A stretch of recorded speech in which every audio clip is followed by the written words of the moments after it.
Some have been wondering where Secretary of State James Brokenshire was during negotiations, but it has emerged his low profile in Northern Ireland was because he was immersed behind the scenes.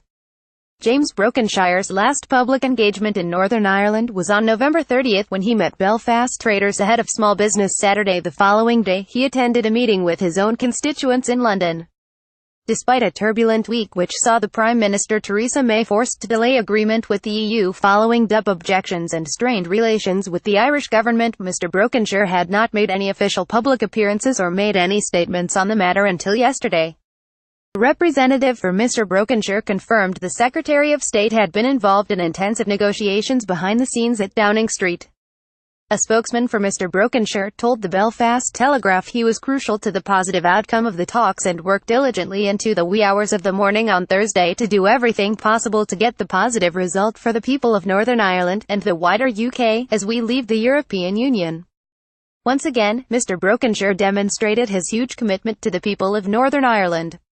The outcome protects Northern Ireland's integral place in the internal market of the UK with unfettered access for Northern Ireland's businesses. It avoids a hard border between Northern Ireland and protects the Belfast Agreement.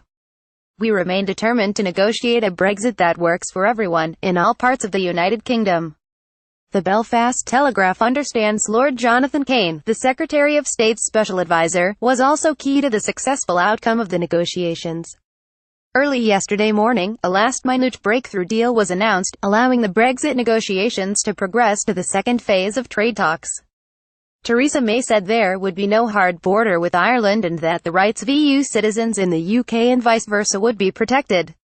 British sources also confirmed the UK's divorce bill from the EU will be an estimated £3,539 billion. Although hidden from view this week, Mr Brokenshire has had to navigate a series of crises throughout 2017. When the RHI scandal brought the storm-owned Assembly crashing down in February, he set multiple deadlines for the DUP and Sinn Féin to reach agreement and restore the executive.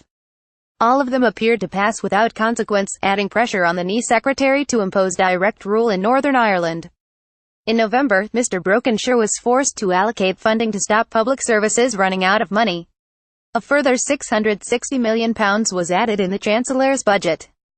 Further headaches throughout the year included demands for him to stop MLA pay, for which he commissioned an independent review in November, claims by Irish rights activists he refused to meet them over an Irish Language Act, as well as pressure to publish plans to deal with the legacy of the Troubles in the absence of a storm-out deal. Belfast Telegraph.